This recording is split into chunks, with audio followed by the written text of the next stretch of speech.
There was a time before automobiles and shopping malls and cell phones when you had to work pretty hard to get the things you needed just to live a reasonable life. In fact, most of life's essentials, like the clothing on your back, the food on your table, even the house in which you lived, were the product of muscle, human as well as animal, and individual skill. Because you had to grow or make the things you needed, it took a lot longer to get them. Want fast food? Forget it. No drive-in chicken joints here.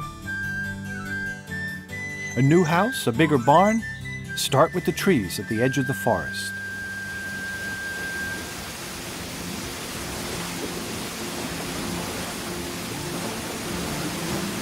But about 200 years ago, all that began to change with the help of mills.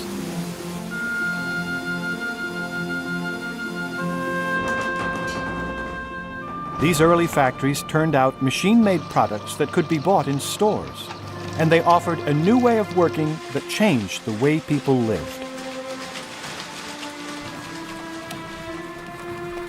Societies that once responded to the rhythm of the sun and seasons now moved to the beating of the clock. This industrial revolution would bring giant factories and working classes, entrepreneurs and inventors, and an era we call mill times.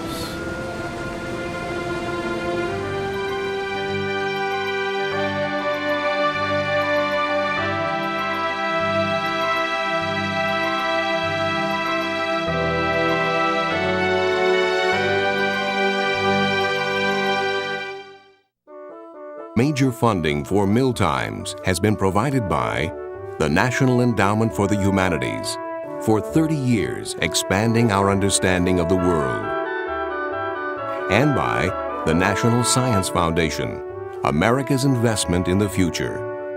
Funding is also provided by the Arthur Vining Davis Foundations and by contributions to your PBS station from viewers like you. Thank you.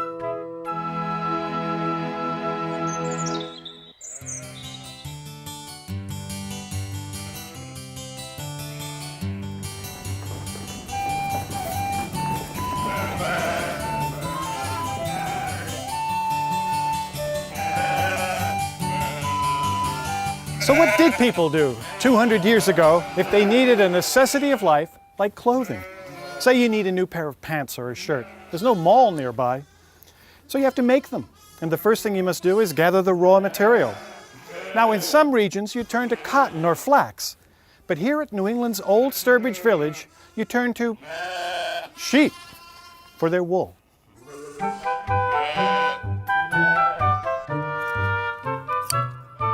Of course, it wasn't that easy. Sheep shearing was a laborious process for the shearer and the sheep. And then you had to have someone with enough skill to turn all this raw wool into cloth.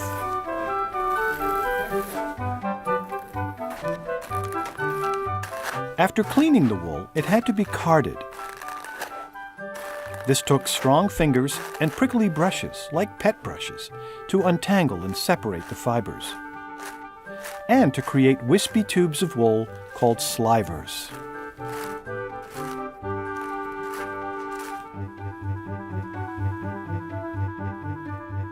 You then stretch the slivers into yarn on a spinning wheel.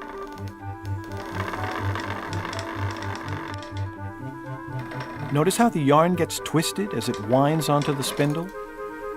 This makes it strong enough to weave without breaking.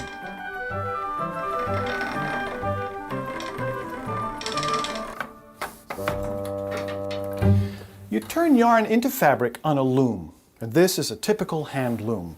Now, weaving was done by both men and women, so I should probably do okay at this.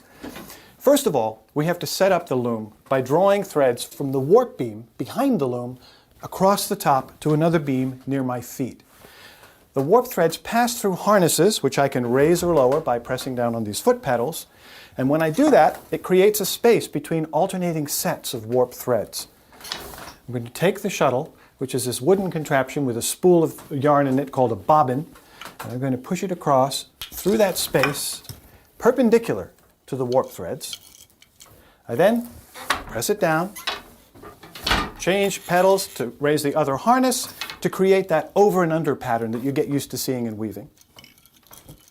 I send the shuttle back through, pull it snug, tamp it down, and repeat this process over and over again until there's something else I'm supposed to do or my arms fall off. You can see just how much time is going to go into this to produce enough fabric to make clothes. I mean, there's the carding and the spinning and the weaving, then there's the cutting and the stitching and so on, which sort of explains why people back then would have had relatively few clothes. But by the middle of the 1700s, help was on the way. And it began with water-powered machines. For centuries, people had used the turning force of water wheels to help with tough jobs like driving blades for sawing wood,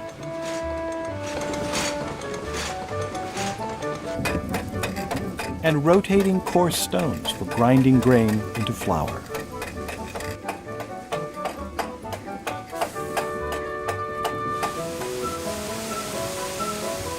But eventually, water wheels began to power more complicated devices that would revolutionize cloth making, like this carding machine.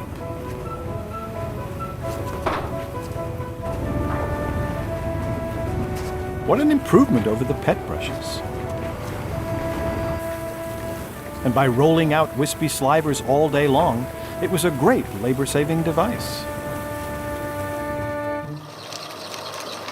But this was even better.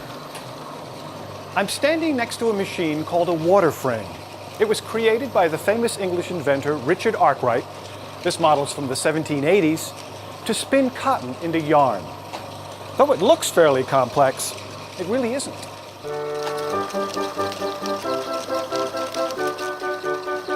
It runs on water power, just like the carding machine and saw blades we saw earlier. The cotton in the top spools is drawn out by the action of the machine, which twists it nice and tight, and then gathers the yarn onto these bottom spools. It works just like a hand spinning wheel. 96 of them, actually. So it's little wonder that spinning by machine would eventually make spinning by hand obsolete.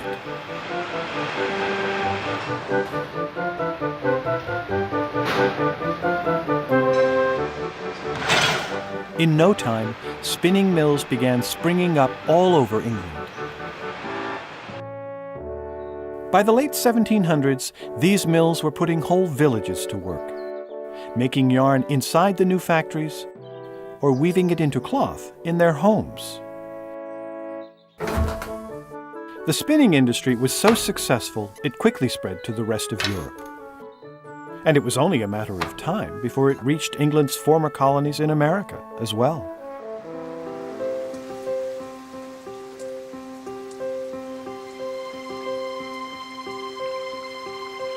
All mills need a steady supply of running water.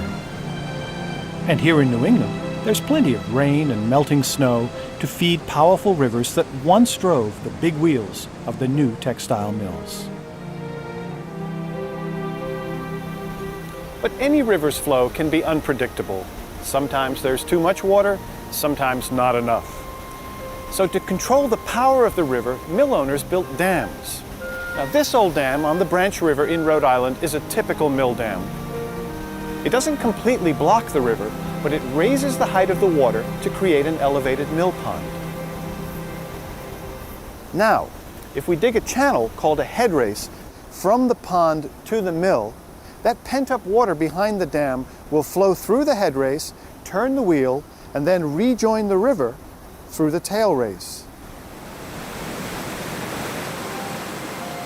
So dams and their ponds acted like storage tanks for the H2O fuel the water wheel engines ran on.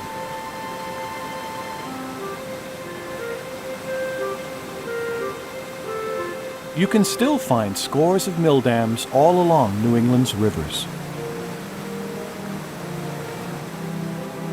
But this one in Pawtucket, Rhode Island is special because it powered America's very first spinning mill.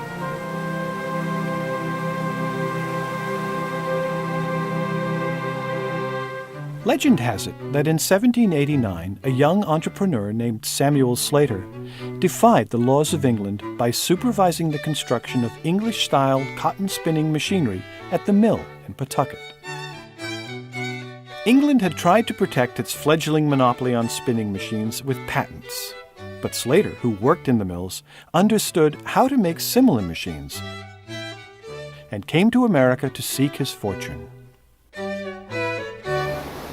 Other Rhode Island mills quickly followed Slater's successful venture, including the picturesque Wilkinson Mill right next door, which houses a beautifully restored water wheel and gives us a pretty good idea of how a power train actually works.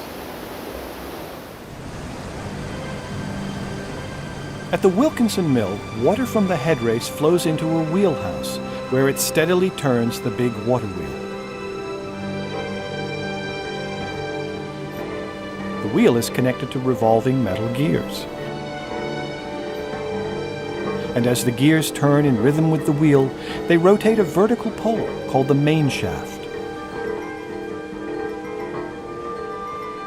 The main shaft rises through the ceiling and extends all the way to the top of the building.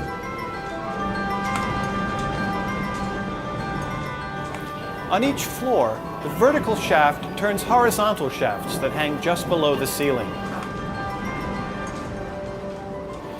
A leather belt carries the power from those horizontal shafts to a pair of pulleys above each machine.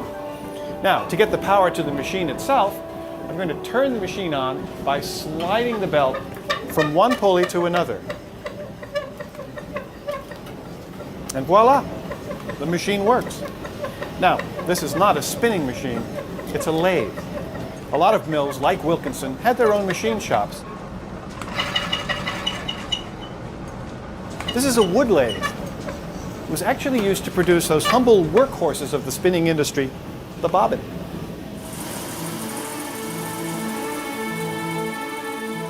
Yarn from the spinning machines was spooled onto bobbins.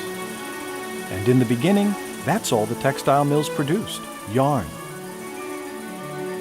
But by the 1820s, inventors had finally figured out how to make machines that could take all those spools of yarn and weave them into cloth.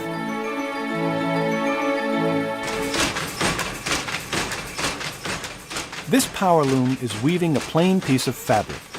All the things I had to do on the hand loom are now being performed by this machine, only a whole lot faster. In fact, the wooden shuttle I threw by hand whips its thread back and forth so quickly, we have to slow down the action for you to see it.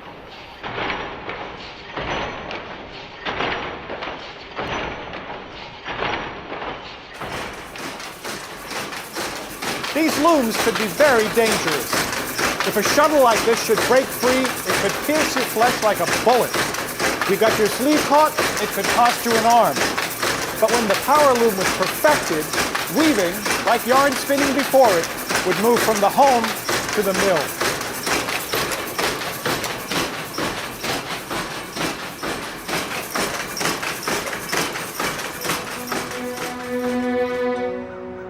Many newer mills became huge as owners sought greater profits by bringing carding, spinning, and weaving all under the same roof.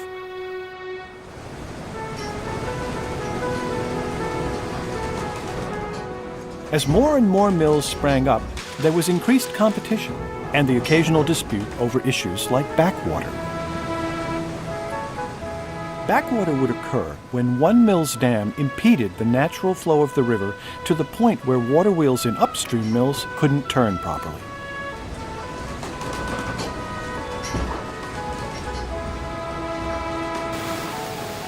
Because water was so valuable as fuel, clashes over water rights were common. But with the demand for machine-made textiles soaring, it looked like everyone's profits would just keep flowing.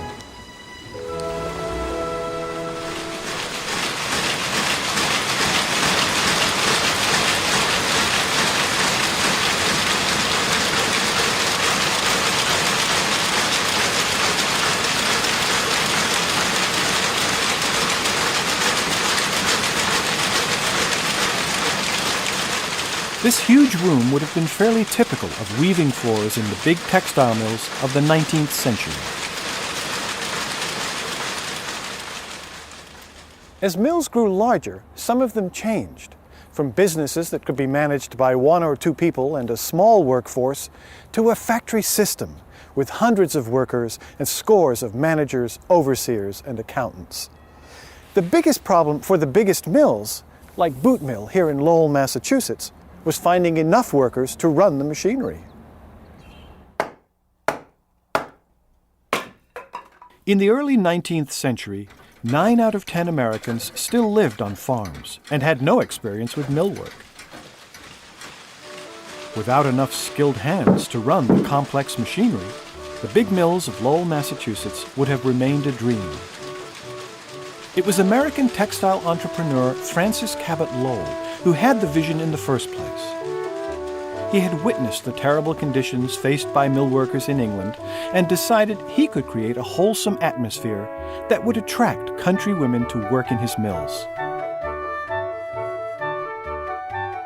When he offered decent wages too, the daughters of cash-strapped farmers flocked to this unique city of mills and became famous as the Lowell Girls.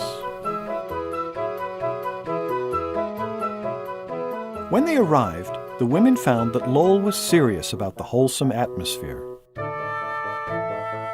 There were rules and curfews that everyone had to follow, even when they weren't working. Drinking alcohol was strictly prohibited, for example. And to further protect their reputations and souls, employers required all women to attend Sunday church service.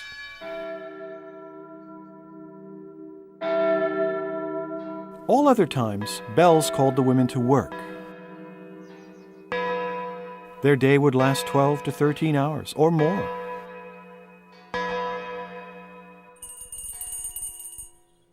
And when they weren't working, they spent most of their time inside one of the hundreds of boarding houses scattered throughout the city. The women of Lowell were very well fed by their employers. One wrote, "We had cod soup, baked cod, and fish hash.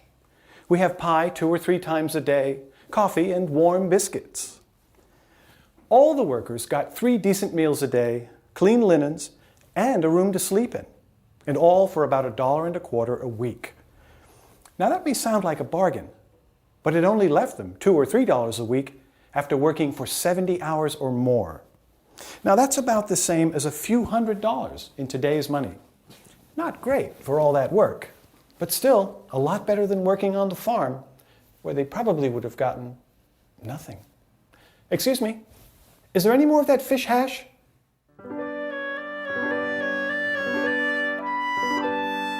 The young women lived in cramped rooms with 2 or 3 beds to a room. Sharing beds wasn't too bad, considering they often slept in worse conditions back home.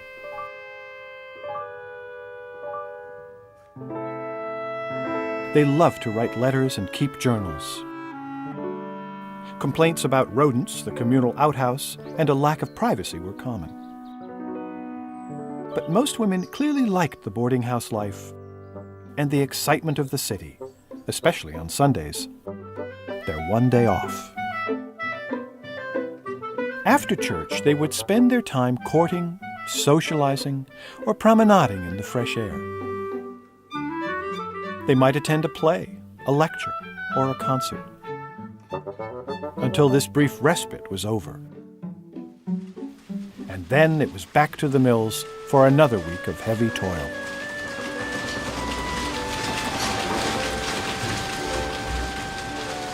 The work at Lowell was fast-paced and strenuous. The noise of the machinery made some workers deaf, and the dust-filled air was unhealthy to breathe. Most women saved their money and left after a few years. Some returned home. Others struck out to make their own destiny. But while they were here, they became highly skilled workers capable of performing the intricate tasks that made these mills successful.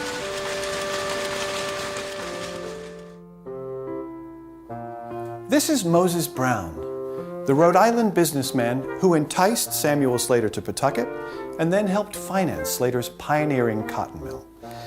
Moses was a chance taker who was fascinated by inventions like his prized electrostatic generator and by visionary enterprises like spinning mills. I'm standing in the beautifully restored home of Moses' brother, John Brown, who was a fighting patriot, a friend of George Washington's, and a very successful financier. John owned a world-renowned shipping company and was a prominent investor in the manufacture of rum, the smelting of iron, and the trading of slaves. His businesses made him extremely rich, so he built this impressive home in Providence and filled it with famous guests and fine furnishings. Though they were both successful businessmen, the Brown brothers did not necessarily see eye to eye. John was unabashed in his support of the slave trade, and Moses, a converted and devout Quaker, was so opposed to slavery, he fought hard to abolish it. But like his brother, Moses Brown remained an entrepreneur, and when he chanced upon textile manufacturing, he could hardly have imagined he was helping to transform New England. Now, Moses was basically an investor in the industry. Other textile pioneers built their mills from the ground up and spent their lives trying to make them successful. This bucolic-looking place is Harrisville, New Hampshire. Harrisville began as a single woolen mill, and like similar enterprises, grew in size and importance after the American embargo of British textiles in 1809.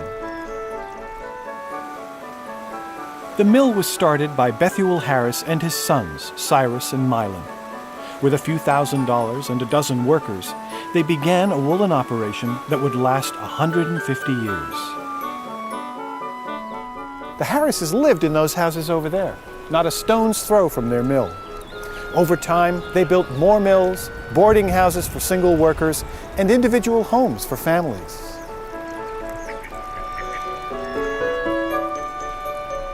Milan Harris even built this schoolhouse for the workers' children, which, unfortunately, was very cold in the winter. Rather than repair the drafty schoolhouse, he stuffed wool, which he had plenty of, into the cracks in the floors. The result was that the teachers and kids nearly froze, and Milan was chastised by state authorities for running one of the worst schools in New Hampshire. But the Harrises were not mean or greedy, and treated their workers fairly when they could afford to. For unlike rich owners, the Harrises were completely dependent on the fortunes of their mill. They personally fixed machinery, fought icy wheels, hired and fired workers, sweated over accounts, and hustled for business. If prices fell or labor costs rose or natural disasters struck, their enterprise could fail instantly.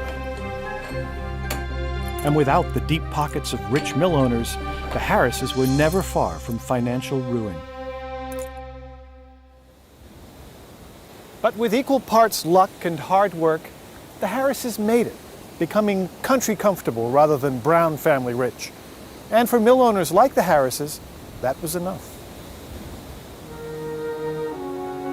Now, not all New England textile mills succeeded, but the big cotton mills generally did very well, because the American South was an excellent source of cheap slave-grown cotton and an even better market for machine-made cloth. Abolitionist Senator Charles Sumner railed against the conspiracy between the Lords of the Lash in the South and the Lords of the Loom in the North. Thinking that Sumner had equated them with slaves, Lowell's workers passionately declared themselves the daughters of freemen. But mill workers could be treated very unfairly, especially when demand fell and prices dropped. Owners could cut wages, increase hours, or speed up production, all in an effort to maintain profits. On rare occasions, workers fought back by turning out or going on strike. But then, as now, such tactics could be very risky for both sides.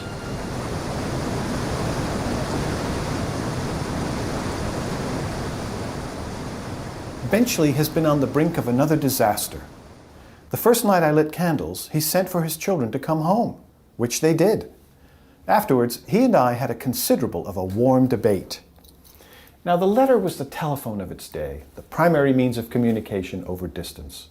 And this letter from Samuel Slater shows his annoyance with a parent named Benchley, who kept his children from working in the mill even after Slater had lit extra candles so they could see in the dark.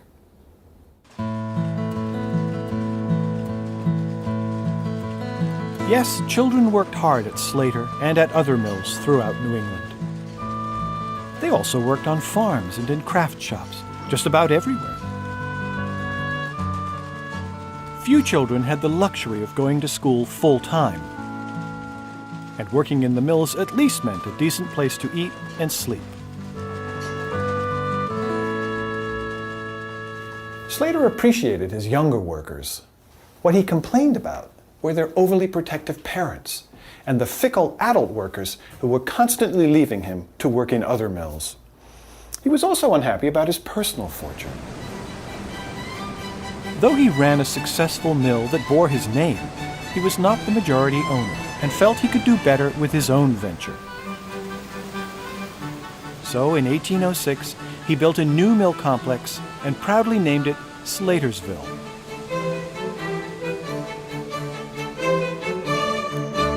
Over the decades, the surrounding community grew along with the mill.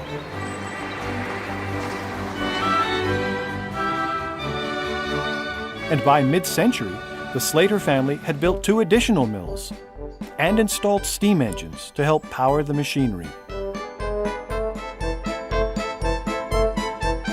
Quarrybank Mill in England houses an early working model.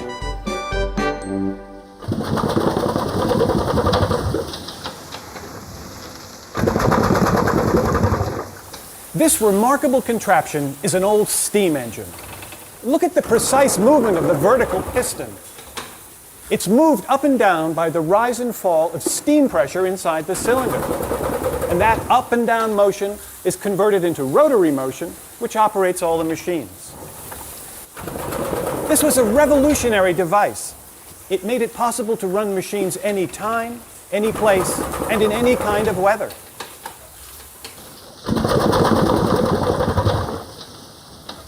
Over the years, operators used both steam power and water power. But eventually, the steam engine replaced water wheels as the primary source of power for most mills. With steam engines to run machinery, mills no longer had to be located near rivers. And once freed from the river, the stage was set for the demise of the New England mill.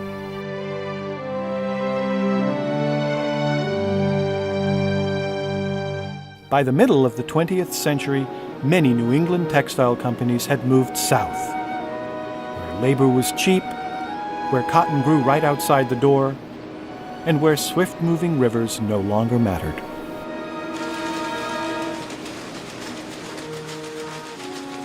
In more recent decades, the industry has moved to even cheaper labor markets in Asia and the Pacific. Today, the largest textile centers in the world lie far beyond the United States and Great Britain,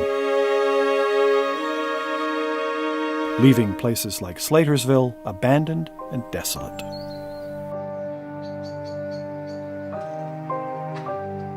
In England and New England, the textile industry is only a shadow of the enterprise it once was, and many old mills are now rotting from neglect or completely gone. A few communities have restored mill buildings, turning them into apartments, shopping malls, even art studios. But here in New England, the industry that supported generation after generation of working families is, for the most part, over.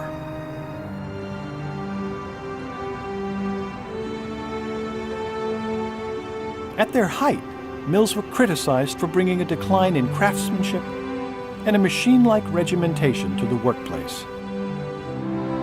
But they created enormous benefits as well.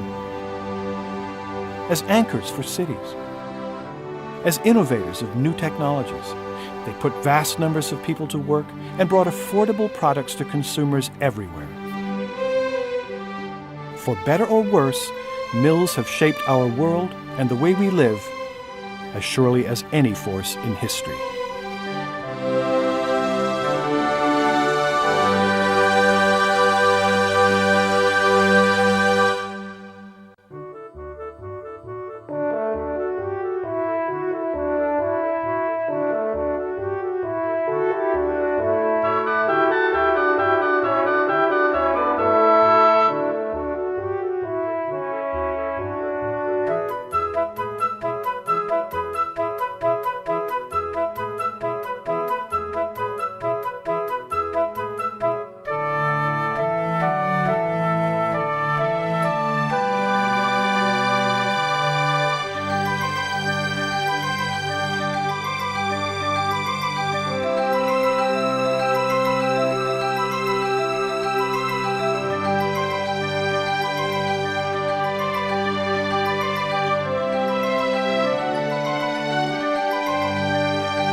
Major funding for Mill Times has been provided by the National Endowment for the Humanities, for 30 years expanding our understanding of the world, and by the National Science Foundation, America's investment in the future. Funding is also provided by the Arthur Vining Davis Foundations and by contributions to your PBS station from viewers like you.